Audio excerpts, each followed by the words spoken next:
From Finance Minister Nhlanhla Nene, we're coming to you live from Parliament at the moment.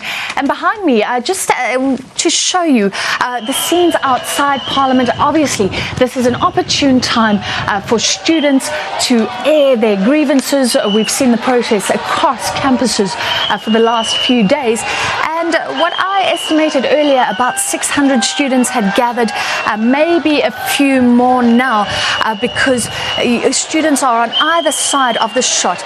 You can see that one or two of the policemen are in riot gear with the helmet, but generally they're just wearing the shirts that protect them, and there's a very calm atmosphere. A tyre was burnt outside Parliament earlier, but from what I saw, this protest is peaceful at the moment. Some people perhaps being a bit risky, getting on top of that statue of Louis Botha, but no stress at the moment. And I've heard from security officials here at Parliament that the MPs who will be attending this mini budget speech will come through the visitor centre, and in no way is that blocked at the moment. We'll keep you up to speed, but let's come inside studio here in Parliament and look at some of the expectations just before Nhlanhla Nene gives his speech. You heard the preview there. Revenue collection for tax may be down given the constraints on our economy, and because we have so many conflicting interests, one of them higher education, for example, that is a problem because the money is needed for these allocations. So we now speak to a tax expert, Jeff Kroon from Deloitte, with us earlier as well. Thank you again, Jeff. Just your expectations from today. As you said earlier, we won't see much in the way of tax changes, things like that. What are you expecting from this mini budget? Francis, well, it's business. So it's the business of the country, and Minister Nene has expenses to meet, and he's got to find the money for that. So we don't know yet. We are about a year where what his predictions are for the remainder of the year. But there is quite a lot of negative publicity in the press. We've seen the Reserve Bank's sort of leading indices saying that that there's been contraction for 22 successive months. They're thinking 2 quarters of contraction and possible recession. These factors take a while to flow through in the tax collections, and I'm very interested to hear what the minister will have, what his predictions will be for the year.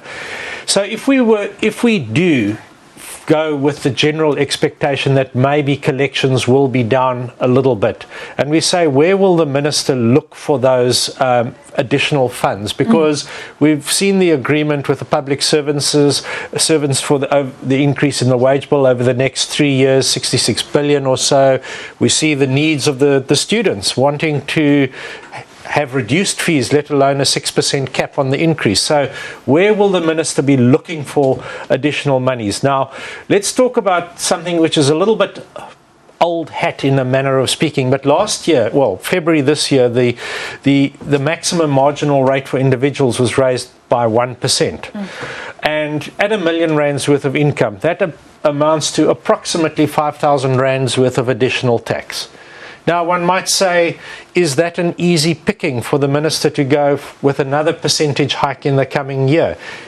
Is there going to be a flight of people from South Africa? I would say that the tax rate is not that high compared to some of the international standards. We've seen, for example, France has a much higher tax rate, and we've seen that some very high public figures have exited France. We know that some people will live in Switzerland and work in France to escape that high rate of tax. Will the same happen in South Africa?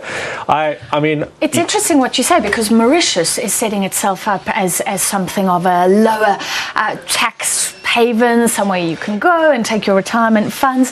But you're saying South Africa, wealthy people, we do have a progressive tax system. So even though it went up 1%, the burden is on the higher earners, a relatively higher burden. But you're saying we can handle more. I think we could handle more. I don't think it'll have a major impact on people leaving the country. And as I said, the 1% hike at R1 million introduced a tax cost of approximately 5,000 rand. Tell me whether that will make or break someone's decision to remain in the country. I don't think so. We touched earlier on the VAT. I don't think VAT is a ready source of revenue. It is, but the possibility of having dual rates, one for luxury goods, which the wealthy can afford, and a secondary rate, it might take a while to implement, but it's a very attractive option.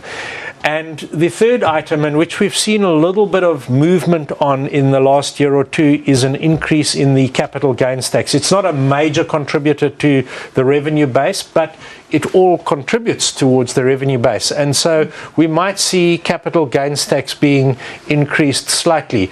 In other countries, in Europe, in a sense, that is a wealth tax. Hopefully we'll chat to you a little bit later, Jeff. We have to end it there. Jeff Krin from Deloitte. We take a short break, and do stay with us, because we're bringing you live coverage of the mini budget from Parliament shortly.